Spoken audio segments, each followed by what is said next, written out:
Delhi Ghaziabad line पर नया Yamuna railway bridge बनकर तैयार हो चुका है और इसे बनने में 20 साल से भी ज़्यादा समय बीत चुके हैं। और इसी के बगल में 158 साल पुराना आइकॉनिक लोहे का पुल आज भी अपनी सेवाएं दे रहा है। लेकिन आने वाले कुछ दिनों में ये ब्रिज रिटायर्ड होने वाला है, क्योंकि नया ब्रिज जो तैयार हो चुका है। और इस नए यमुना रेलवे ब्रिज को देखने के लिए हम दिल्ली शाहदरा से दिल्ली जंक्शन की ओर जाएंगे, जिसमें ये ब्रिज सबसे पहले दिल्ली जंक्शन की ओर जाते वक्त दिखाई देगा और फिर वहाँ से वापस आते वक्त ये ब्रिज हमें और ज़्यादा करीब से दिखाई देगा। तो आइए चलते हैं सबसे पहले दिल्ली शाहदरा से दिल्ली जंक्शन की ओर और देखते हैं कि इस ब्रिज का काम कहाँ तक पहुँचा है। मैं इस समय 14682 जालंधर सिटी और दिल्ली इंटरसिटी एक्सप्रेस में सवार हूँ और मेरी ट्रेन इस समय दिल्ली जंक्शन पहुँचने वाली है। और यहाँ से मात्र कुछ मीटर की दूरी पर है यमुना नदी, जिसके ऊपर यमुना ब्रिज बना हुआ है।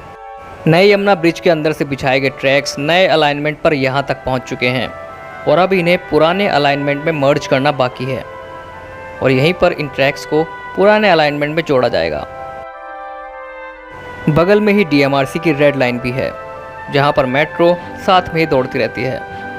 यहां नए अलाइनमेंट पर सिग्नलिंग एंड टेलीकम्युनिकेशन के लिए अंडरग्राउंड केबल्स डालने का काम भी शुरू किया जा चुका है और ओवरहेड इक्विपमेंट के लिए यहां पर नए सिरे से OHE मास्ट इरेक्ट किए जा चुके थे और पुरानी OHE मास्ट को डिसमेंटल करके नए OHE अरेंजमेंट पर शिफ्ट किया गया था। बहुत ही स्लो काम है, लेकिन काम अंतिम चरण पर। ये है दिल्ली देहरादून एक्सप्रेसवे, जिसके नीचे से ट्रैक्स पुरानी दिल्ली की ओर जाते हैं और वहाँ पर है दिल्ली का नया यमुना रेलवे ब्रिज और हमारी ट्रेन पुराने ब्रिज से आगे जाएगी। अगर हम बात करें पुराने लोहे के पुल के इतिहास की, तो इसे साल 1867 में बनाया गया था और इस समय साल 2025 चल रहा है, यानी पुराना लोहे का पुल बहुत पहले ही अपनी उम्र पूरी कर चुका है। लेकिन 158 साल बाद आज भी ये पुल अपनी सेवाएं दे रहा है। और इसी के बगल में जो नया ब्रिज अब बनकर तैयार हुआ है, इसे साल 2003 में बनाना शुरू किया गया था, लेकिन बीच में ही काम को रोकना पड़ा, क्योंकि इस नए ब्रिज का अलाइनमेंट सलीमगढ़ फोर्ट से होकर जाने वाला था, जो कि एक हिस्टोरिकल साइट है। इस वजह से ASI ने इस पर रोक लगा दी थी। इस ब्रिज की सबसे खास बात यह है कि इसमें ऊपर ट्रेन चलती है और नीचे रोड ट्रैफिक। ऊपर ट्रेन चलती रहती है और नीचे रोड ट्रैफिक, यही इस ब्रिज की खास बात है। लेकिन नया ब्रिज सिर्फ ट्रेन के लिए तैयार किया गया है। मॉनसून का समय है और दिल्ली में मां यमुना इस समय साफ है। अब देखने वाली बात यह है कि नए ब्रिज से ट्रेन कब शुरू होंगी, क्योंकि इस ब्रिज को बनते हुए 22 साल से भी ज़्यादा समय बीत चुके हैं। इस नए ब्रिज को बनने में इतना लंबा समय इसलिए लग गया क्योंकि एक तो ASI ने इस पर रोक लगा दी थी और फ्रेश परमिशन मिलने तक इसके लिए वेट करना पड़ा। और एक बार ऐसा हुआ था कि इस नए ब्रिज के पिलर्स धंस गए थे और फिर नए सिरे से पिलर्स को डिज़ाइन किया गया। पुराने ब्रिज से इसी तरह ट्रेन का आना जाना लगा रहता है और दिन भर में 150 से भी ज़्यादा ट्रेन इसी तरह अप डाउन करती रहती हैं। और ये है नया ब्रिज जो यहाँ पर ख़त्म होता है। पुराने ब्रिज की लंबाई लगभग 930 मीटर है, लेकिन ये नया ब्रिज 992 मीटर लंबा है। यहाँ पर साफ साफ देखा जा सकता है कि किस तरह नए ब्रिज के अंदर से ट्रैक्स बिछाकर आर पार किए जा चुके हैं और साथ ही यहाँ पर नए सिग्नल्स भी दिखाई देने लगे हैं। और ओवरहेड इक्विपमेंट के लिए यहाँ पर नए OHE मास्ट इरेक्ट करके उस पर ड्रॉप आर्म भी लगा लिया गया है। और इसी तरह ये ट्रैक्स यहाँ पर इस एग्जिस्टिंग अलाइनमेंट में मर्ज किया जाएगा और यहाँ पर इन ट्रैक्स को जोड़ना ही मेजर वर्क है। इसके लिए यहाँ पर बहुत ही बड़ा ह्यूज मेगा ब्लॉक लिया जाएगा, जिस दौरान यहाँ पर काफ़ी ट्रेन्स रद्द रहेंगी। चलिए अब इस ब्रिज को और भी करीब से देखेंगे वापस आते समय।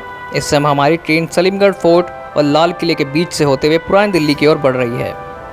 ये है सलीमगढ़ फोर्ट। यहाँ पर एक WAP-5 लोकोमोटिव दिल्ली के ट्रिप शेड में जा रहा है। यहाँ पर हमारी ट्रेन पहुँच चुकी है दिल्ली जंक्शन, जो एक बजलिंग हब है। और यहाँ से ट्रेन बदलकर हम वापस चल चुके हैं दिल्ली शाहदरा की ओर। इस समय दिल्ली का मौसम काफ़ी अच्छा हो चुका है क्योंकि बारिश हो रही है और हमारे बगल में ही एक ICF रेक को शंट किया जा रहा है।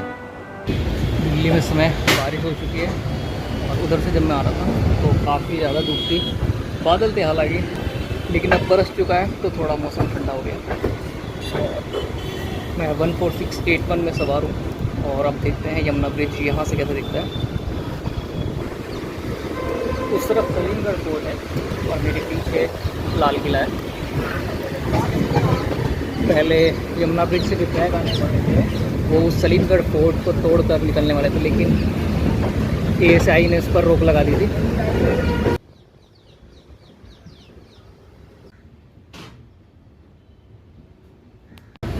अब यमुना ब्रिज बस कुछ ही मीटर की दूरी पर है और वहीं पर बगल में ही नया यमुना रेलवे ब्रिज भी बन चुका है। जुलाई 2025 चल रहा है, लेकिन अब देखने वाली बात है कि कब वो ब्रिज इस एग्जिस्टिंग ट्रैक में जोड़ा जाता है। हमारी ट्रेन यमुना ब्रिज पर पहुंच चुकी है और यहाँ पर EMU ट्रेन के लिए स्पीड मात्र 15 किलोमीटर प्रति घंटा रखी गई है, यानी रेस्ट्रिक्टेड स्पीड के साथ EMU ट्रेन आगे बढ़ती हैं। और यहाँ पर नए सिरे से इलेक्ट्रिफिकेशन का काम काफ़ी आगे पहुँच चुका है और यही ट्रैक्स हमारे एग्जिस्टिंग ट्रैक में जोड़ा जाना बाकी है। बाएं तरफ फेंसिंग का काम चल रहा है और यहीं से ट्रेन्स नए ब्रिज के अंदर से होकर आने वाले समय में जाया करेंगी। ये नया ब्रिज अपने आप में काफ़ी यूनिक है क्योंकि ओपन वेब गर्डर इसमें यूज़ किया गया है और इसके साथ साथ इसमें कंक्रीट गर्डर्स भी इस्तेमाल किए गए हैं। भारतीय रेल को जल्द से जल्द इस नए यमुना रेलवे ब्रिज को चालू कर देना चाहिए क्योंकि पुरानी दिल्ली की ओर काफ़ी ट्रैफिक बढ़ चुका है और कुछ ट्रेन का टर्मिनल चेंज करके पुरानी दिल्ली कर दिया गया है, जैसे कि दिल्ली जालंधर इंटरसिटी एक्सप्रेस जो पहले नई दिल्ली से चलती थी, लेकिन अब इसका टर्मिनल चेंज करके पुरानी दिल्ली कर दिया गया है। अब ऐसे में जब यहाँ पर इस नए यमुना ब्रिज को पुराने ट्रैक से जोड़ने के लिए मेगा ब्लॉक लिया जाएगा तो काफ़ी ट्रेन्स को पुरानी दिल्ली से नई दिल्ली की ओर डाइवर्ट किया जाएगा, यानी तिलक ब्रिज की ओर ट्रेन्स नई दिल्ली की ओर जाया करेंगी और वहाँ से पुरानी दिल्ली की ओर भी आ सकती हैं और काफ़ी ट्रेन्स को कैंसिल भी करना पड़ेगा। और उसके बाद जब ट्रैक्स को सक्सेसफुली जोड़ दिया जाएगा उसके बाद इंटरलॉकिंग होगी और तत्पश्चात यहाँ पर CRS इंस्पेक्शन किया जाएगा और CRS इंस्पेक्शन की रिपोर्ट के बाद ही इस नए ब्रिज को चालू करने की घोषणा की जाएगी। और इस मशक्क़त भरे काम को इसी साल कंप्लीट कर लिया जाए तो ज़्यादा अच्छा है क्योंकि आने वाले समय में त्यौहार भी आने वाले हैं और उस समय नॉर्मल ट्रेन के साथ साथ स्पेशल ट्रेन भी चलाई जाती हैं, जिस वजह से ट्रेन का ट्रैफिक काफ़ी ज़्यादा बढ़ जाता है और यहाँ पर नया यमुना ब्रिज समाप्त होता है और बगल में ही ये है नए ट्रैक्स और उस पर नए सिग्नल। और यहाँ पर कोई नॉर्मल सिग्नलिंग नहीं, यहाँ पर ऑटोमेटिक सिग्नलिंग की जा रही है, यानी ट्रेन्स आगे पीछे दौड़ती रहेंगी और ये ट्रैक्स भी बाई डायरेक्शनल रहेंगे, यानी ट्रेन्स अप और डाउन किसी भी डायरेक्शन में आ और जा सकती हैं। अब क्योंकि दिल्ली जंक्शन से आगे शाहदरा और साहिबाबाद के बीच सिर्फ डबल लाइन है और मल्टीपल लाइंस के लिए यहाँ पर अभी कोई प्लान नहीं है और शायद भविष्य में यहाँ पर मल्टीपल ट्रैक्स डाले जाएँ, तो ऐसे में डबल लाइन अगर बाई डायरेक्शनल रहे तो ट्रैफिक कम करने के लिए किसी भी डायरेक्शन में ट्रेन को ले जाया और लाया जा सकता है। और ऐसे ही दिल्ली जंक्शन अभी भी करता है, वो किसी भी लाइन से ट्रेन को दिल्ली जंक्शन से डिपार्ट कर देता है और प्लेटफॉर्म इजीली खाली हो जाता है और ट्रेन लेट भी नहीं होती। हालांकि ट्रेन अभी पुराने लोहे के पुल की वजह से लेट हो जाती हैं और बढ़ते हुए ट्रैफिक के कारण भी। यहाँ पर आप देख सकते हैं कि किस तरह ये नया ट्रैक हमारे एग्जिस्टिंग अलाइनमेंट में मर्ज किया जाएगा। आई होप दिल्ली के पुराने और नए यमुना रेलवे ब्रिज का ये अपडेट आपको पसंद आया होगा और अगर आपको ये वीडियो पसंद आया है तो वीडियो को लाइक, कमेंट और शेयर करना ना भूलें और चैनल पर नए हैं तो ऐसी ही वीडियोस के लिए चैनल को सब्सक्राइब करके बेल आइकन जोड़ दबा लें ताकि कोई भी वीडियो आपसे मिस ना हो। और अभी ये वीडियो एंड नहीं होने वाला है क्योंकि अभी हम तेज़ रफ्तार में निकलने वाले हैं दिल्ली शाहदरा जंक्शन से, वहाँ पर हमारी ट्रेन नहीं रुकी थी।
बाएं तरफ ये सिंगल लाइन जाती है बागपत शामली टपरी जंक्शन होते हुए सहारनपुर जंक्शन की ओर।